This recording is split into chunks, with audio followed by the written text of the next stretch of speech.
Brad, welcome back. It's Mayor's Monday. Again, you're not a mayor, you're not elected, but you still make a lot of decisions and have your fingerprints and your hand on the button here in Marathon County for a lot of things that affect a lot of people in the county. And well, of course, one of those things that we'll talk about right out of the gate here, uniform addressing. You had a little bit of a hiccup with it last month with the towns of Wausau and Texas.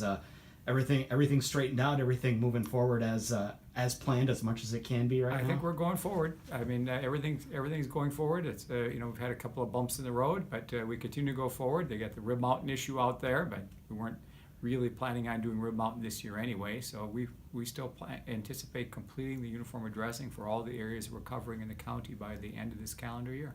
And how as the progress has gone forward, again, you had the issue with the towns of Texas and Wausau. How did that come about? I mean, how have you handled that, and have you gotten everything smoothed over? I guess would be my question. We have things smoothed over. There are bumps in the road where we didn't get the communications right to the right people, and we had the postmaster saying something different that we. What you have to keep in mind is this process has gone on a number of years. Sometimes we had plans laid with people who are no longer there. Notes didn't get passed down. Things happen in between time. I think that those temporary issues have been resolved. I think that once people get their address, they're now using it when they get the sign in the yard, and everything's not going to go smooth on a change this big. We're actually surprised that it's gone as well as it has. But there's not going to be any impediments that stop the process. It's just going to be continuing to reinforce, educate, make the transition, move people through this process as efficiently as possible. I know there's been some people out there that say there's been some hiccups as well with things like package deliveries and things like that. I mean, I'm sure you were anticipating a few of those along the way as well. We learned from experience other places, especially package delivery. Think of how many more packages are delivered by how many more carriers than there were even 10 years ago, with all the purchases that go on there. So, getting the word to everybody is just not going to be possible. And, one day it's this address, the next day it's the next address. Well, there are going to be bumps in the road. Once we get it settled down, once we get a month or two past it, it'll all be fine. Yeah, once people have that committed to memory and it becomes second nature. It is a progress. I mean, we went through this when I was in South Dakota. I mean, my parents' address changed from a rural route box number to an actual street address. But once you get it committed to memory and get that muscle memory down, I think a lot of people are going to find that this is a whole lot easier than the old system. Right, and then once you've made your orders, once you've ordered your stuff using the new address, the issue is you make an order and it takes 6 weeks to fill, and all of a sudden it comes back and it's got the old address on it, and the carrier gets confused. So absolutely, and of course you mentioned that the deal with Rib Mountain that is now looks like we're going to go to court on that. What update? It's been appealed to the Supreme Court. I think it's 50-50 whether the Supreme Court actually picks it up.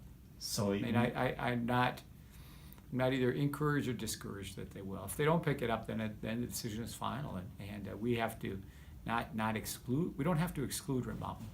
What we have to do is define rural. Just saying that it's a town, therefore it's rural, will not be satisfactory according to the Court of Appeals product. So we'd have to come up with a definition, and it sounds like the court is going to be very much open to however we interpret it. But it's going to be a reach to interpret Rib Mountain Drive as rural. So maybe other parts you can interpret as rural. I know there are, but we'll have to get down to that business. And from our perspective, we have to make a decision whether it makes sense for us to have part of Rib Mountain in one addressing system and then part in another. The good thing about our police officers that patrol Rib Mountain is they know where the town lines are. But would they know where an artificial rural and urban delineation is? So we have to think about that if that's where it ends up. So you haven't heard yet it's exactly what the next action is going to be from the court then? Or no, the Supreme Court will make a decision on a whole bunch of cases whether they're going to pick them up or not. And if they don't, then we got to work with the decision we have. So, and the decision that you have, again, remind us, is that we cannot just include all of Rib Mountain. We have to come up with some criteria for rural and urban, and we have the authority to unilaterally do it for the rural area. And not the area of town that would you define as urban, so that would be the area where the shops are and the area where the homes are kind of laid out. I suppose we could come up with some kind of criteria that included that, but I don't think the court's going to think that's too good. Right, absolutely. I think the court's going to find that's kind of a reach, and that may be taken away from us if we don't watch out. So what I'm kind of hearing in there, and correct me if I'm wrong then, is this is the process of kind of how the sausage is made in government. How do you come up with a compromise that helps everybody, and of course in the definition of a compromise, which some people seem to forget sometimes, is that not everybody's going to get 100% of what they want, correct? That's exactly right. So, they're not going to get anywhere close to that. They're going to get half of what's most important to them. So in this case, you may end up having to kind of come together and say, okay, this is how we're going to do it. This is where we're going to change the addresses. This is where they'll stay the same. It could. I think the sheriff's current position is, if we have to do that, I'd just soon not have them in at all. Mm-hmm. But we'll have to discuss that when we get to it. So we'll burn that bridge when we get there, we will, as they say. Mm-hmm. So that's, of course, one of the decisions people have been talking most about here throughout the whole summer, since this process started back in February with the informational meetings, and then the process actually getting underway after the April blizzard. One thing that we're talking more about recently here is the new referendum that is going to go to the ballot for the voters this coming November. An interesting referendum on whether or not medicinal marijuana should be legalized statewide. What can you tell us about that? Well, I can tell you, it is going to go as a referendum on the fall election. A lot of people feel very strongly about the issue on various sides. It doesn't have anything to do with my administration of the county, so I really don't care one way or the other. But I think the interesting part of this is how the question is framed. Because I heard a lot of discussion at the county board about what are the benefits of medical marijuana. That's really not the question. The question was, what are the benefits of a single county referendum on medical marijuana when the county doesn't make the decision? So the question that comes up is, once you get the information, how are you going to use it? And you can say, well, other counties are also having a referendum, but they're all wording it differently. I'm understanding Milwaukee and Dane are like, not just medical marijuana, it's all of marijuana. Mm-hmm. And other counties have got other nuances. So if I didn't have a vote on this, I wasn't part of the discussion, but if it were up to me, the way I would have done it is have us support through resolution a state referendum. So all of the counties would have an opportunity to weigh in on the same language to inform the state legislature. Not only the legislature could do that, but that to me, that would have made more sense. This is fine. It's just basically an ultimate opinion poll, and our local legislators will pay attention to it. I will predict now that it will be close. Mm-hmm. Our county board passed it by close margin, but that's going to be pretty reflective of the and some people really surprised me. Some people with rural background, conservative credentials, they voted for it. I'm not sure why. They didn't say much, but it wasn't what I was anticipating. Yeah, I think a lot of people thought that this actually was going to fail earlier this week. Wasn't even going to go forward. But I think once it was phrased and understood in a way that this is in no way going to change any laws that are already on the books. This won't legalize it countywide. This is just taking the temperature of the public. It's an opinion poll.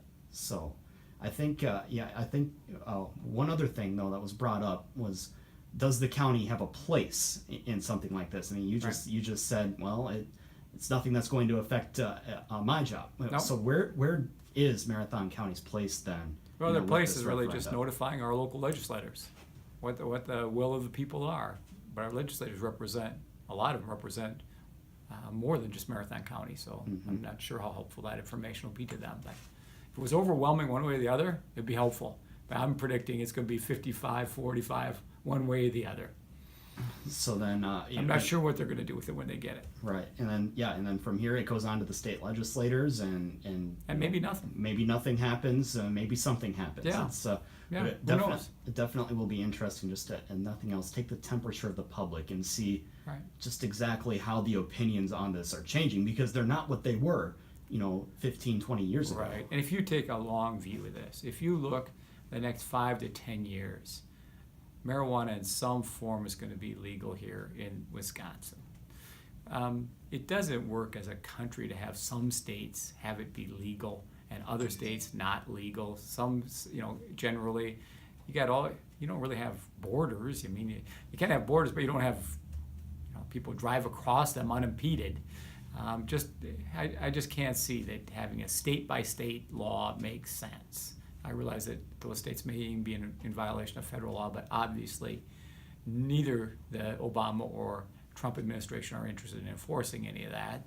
So I think it's inevitable that in the next decade, marijuana will be legalized here in some form or fashion. I think it'll be more than just medical marijuana.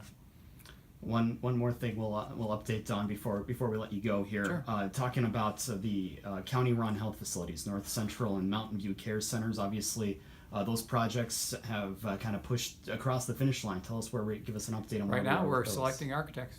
Mm-hmm. So we're getting ready to design them. And when can folks maybe expect to see shovels on the ground on those projects? The pool will be first. The pool will The be pool first. will be first. They got the best constituency group. Mm-hmm. The pool will be first, but we have to design the pool to be consistent with the other structures. So I would look for that for spring of next year.